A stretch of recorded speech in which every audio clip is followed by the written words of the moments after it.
Nandam chiang ha mo thong hi ko langa Dipa ni nga thong pang thar ngai ti ding in kanin som than nga mai ngun thabor ka si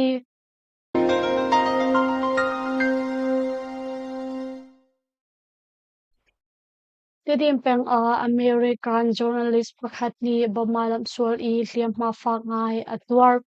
chiaram tidim peng chung a chim brotherhood chung tal PDF zolan li SSPC ral kap kar I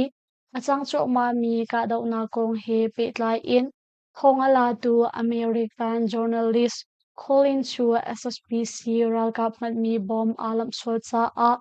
aki leke dong pani abul I akut zong bom ni fangai in a hliam kong ama pumpak li ama atorel tu ni lungmali phosa an chim American journalist Colin hi chim brotherhood chungtal PDF zolan ni SSPC ral kap hun khornak Kennedy tlang an ka leo November ni hleria khan akal ve I atu bantuk in bomalam sual hi asi tia kan thai hi kong he pe lai in ama atorel tu pakhati chun SSPC ral kap ni an man mi bom alam sual ruang a akedong pani abul chun ake leike angal a le akut song a hliam chi I a hliam ma a fak ngai British Embassy leini an boi pi cho ma kau ama chu a himnak India ram lei a CI a thlop cho ma tia lungmali phosa a chim Yamha Tormi American journalist Colin hi Israel le Hamas boynak Ukraine le Russia boynak pin a aliam chia thongni kulali kumsham thok in chindau khanna kong pol velai pi thaiding in media a alang tortu zong asi tia kan thai American journalist Colin zong ni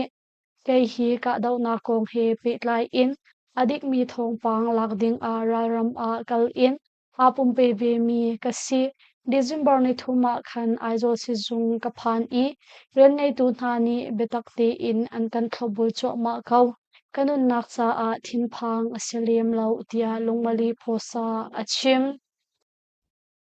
Malaysia ram a chin mi zale som mi shong an tlai na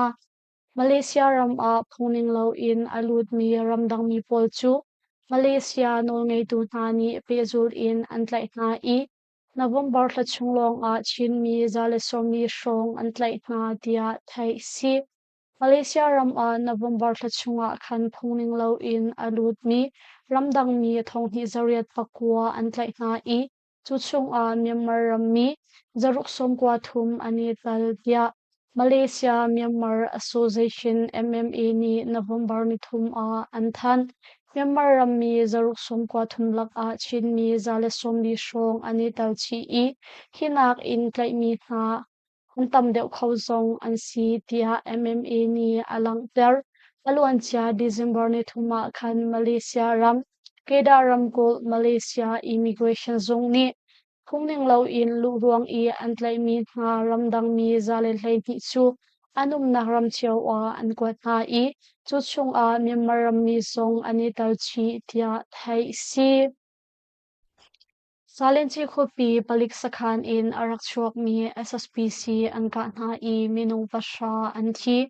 sagai ram than salin chi khopi palik sakhan in ralam sial a arak chuak mi SSPC ral ka pol chu to chung shem tlai tang thi phu ni an ka na I minung pasha an thi kong downtown man GZ guerrilla force in tomba ngei tu pakhat ni achim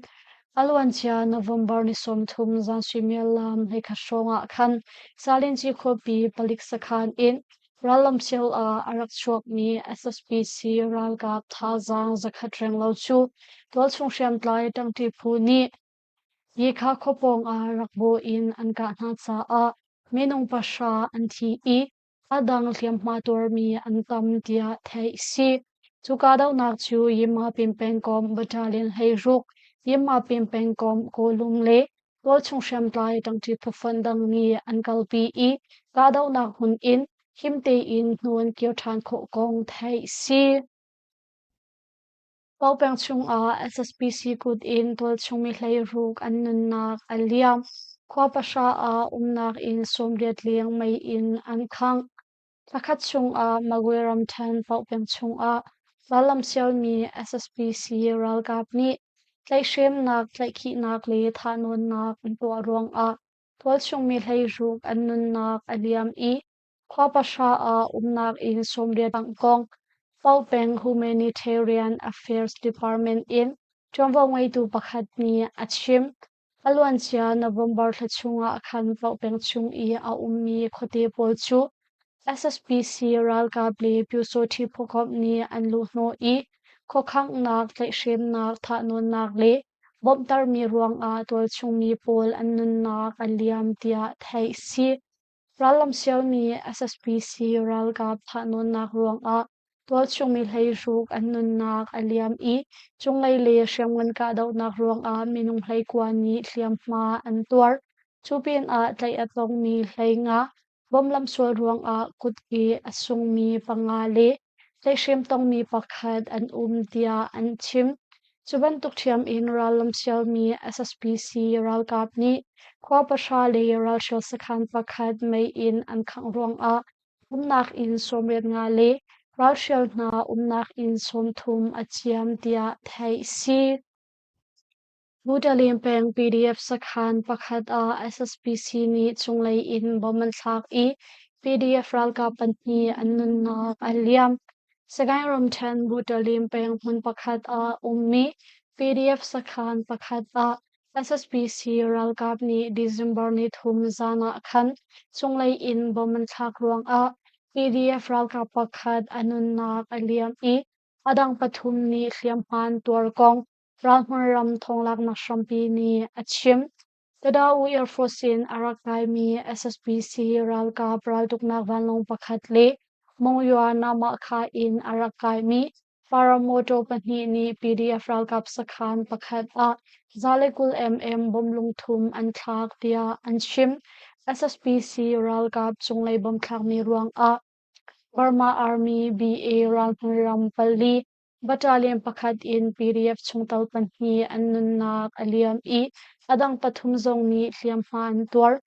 ma tuar mi pol chu hunhim nak a kabul cho ma liao an si tia Burma Army BA in trawangwai tu pakhat ni achim December ni li Zinglei khan ahun awanun nak liam mi PDF rok pakhat an lak I Tiamma tuar mi thlabul ding in an kalpi hna leo a adang pakhat anun na kaliam than tia thai si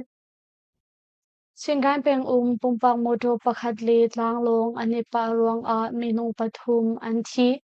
Mandalay ram than singai peng pata khopong a pumpak moto pakhat le tlang long ani pa ruang a minung pathum an thi I adang panhi ni fak ngai in hliam man tuar kong thai si November ni thum jinglei swimia lam pariat shonga khan singai peng pata khopong I a ummi Yangon Mandalay tlanglong lampi atan tu pumpak moto pakhat chu tlanglong ni apa tia thai si athi mi hna hi pa pakhat le nu pahnih ti in an di lakfon minung pathum an si I chungkhar khat khosa mi an si chupin a adang panga ni hliam man tuar I chu chung a minung pahnih chu an hliam hma fak ngai hliam tor mi hna chu Mandalay sizung a an kwachol hna tia chungkhar he nei niam mi pakhat ni achim ni nativa a ahlite in nga tlai mi Bangladesh ram mi pahnih an tlai than hna Myanmar Bangladesh ram ri nativa a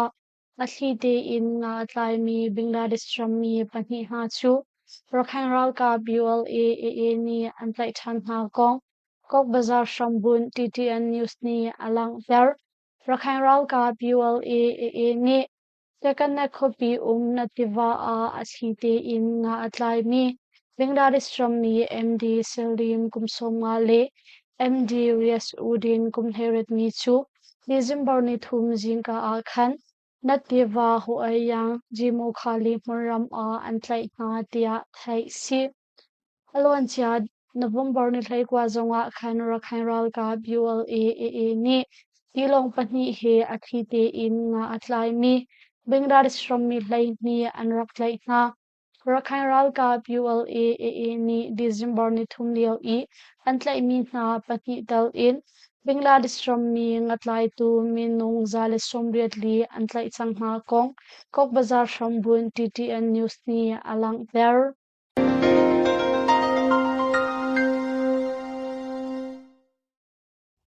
lungmali post thazang akan pe I kan thong chim angai du nan di lak chung a kane lom tuk hring hran hai Zinglei a thongpang thar he kane tong than hna lai